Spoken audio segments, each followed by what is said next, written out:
नमस्कार। इस वीडियो में हम बात करने वाले हैं एमए हिस्ट्री एंट्रेंस एग्ज़ाम की, जो कि एचपीयू और एसपीयू हर साल कंडक्ट करवाता है। इस साल भी ये एग्ज़ाम आने वाला है। यह एग्ज़ाम मई के लास्ट में या फिर जून के स्टार्टिंग में होता है।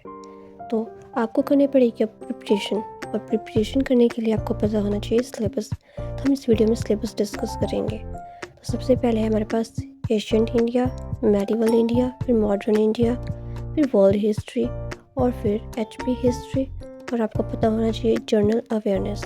ठीक है, तो इम्पॉर्टेंट यही है इसमें कि आपको इंडियन हिस्ट्री पता होनी चाहिए और वर्ल्ड हिस्ट्री होनी चाहिए, जो कि आपने ग्रेजुएशन के टाइम पढ़ ली है। अब हम देखेंगे सिलेबस पहले एशियंट इंडिया का।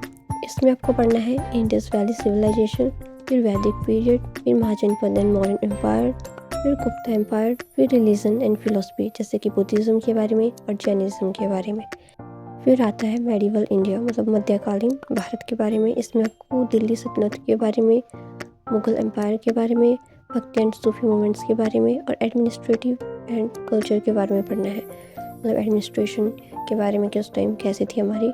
नेक्स्ट है हमारे पास मॉडर्न इंडिया, मतलब आधुनिक भारत। इसमें आपको पढ़ना है advent of Europeans, British rule in India, revolt of 1857, Indian national movements और इम्पॉर्टेंट लीडर्स के बारे में।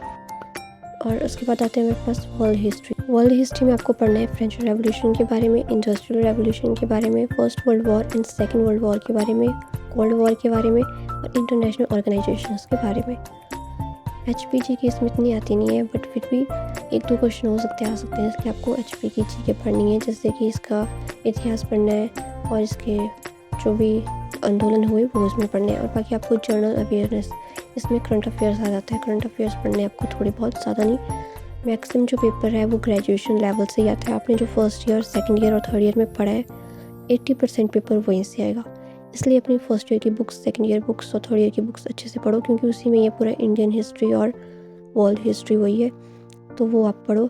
आप उसको पढ़ के जाओ, वही रिपीट होता है पेपर, और रट्टा मत मारना, कॉन्सेप्ट बेस होता है पेपर, इसलिए सारे कॉन्सेप्ट्स क्लियर करके जाओ, आपका पेपर अच्छा होगा।